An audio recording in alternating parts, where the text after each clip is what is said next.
prečo pre Boha Slovensko má platiť vysoké ceny kvôli Ukrajine. Tohto kontraktu je asi 16 až 20 miliárd eur.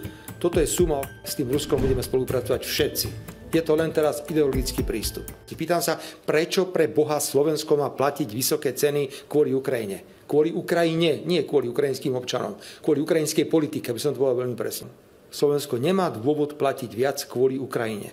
Po druhé, nám hrozí to, že dôjde k sporu, arbitráži, kde nás môže Gazprom zažalovať, pretože našou povinnosťou je odoberať plyn až do roku 2034 na základe platnej zmluvy, ktorá je postavená na princípe take or pay, teda ber alebo plať. Hodnota tohto kontraktu je asi 16 až 20 miliárd eur. Toto je suma, o ktorú nás môže Gazprom žalovať. My sa pýtame komisie, kto to zaplatí, ak tento spor prehráme. Že toto je jeden balík, ktorý my namietame a tvrdíme, toto je zlé a škodlivé rozhodnutie. Aj tak raz vojna skončí a napíšte si to, pán redaktor, tak či tak s tým Ruskom budeme spolupracovať všetci. Je to len teraz ideologický prístup. Pýtam sa, prečo pre Boha Slovensko má platiť vysoké ceny kvôli Ukrajine. Kvôli Ukrajine, nie kvôli ukrajinským občanom. Kvôli ukrajinskej politike, aby som to povedal veľmi presne. Slovensko nemá dôvod platiť viac kvôli Ukrajine.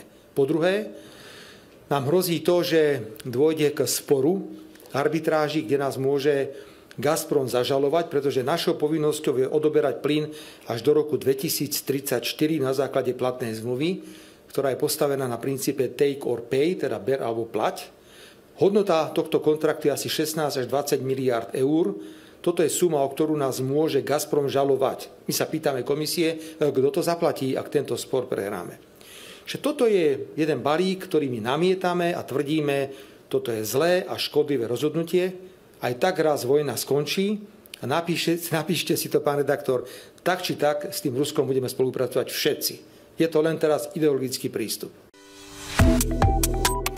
Subscribe to One India and never miss an update. Download the One India app now.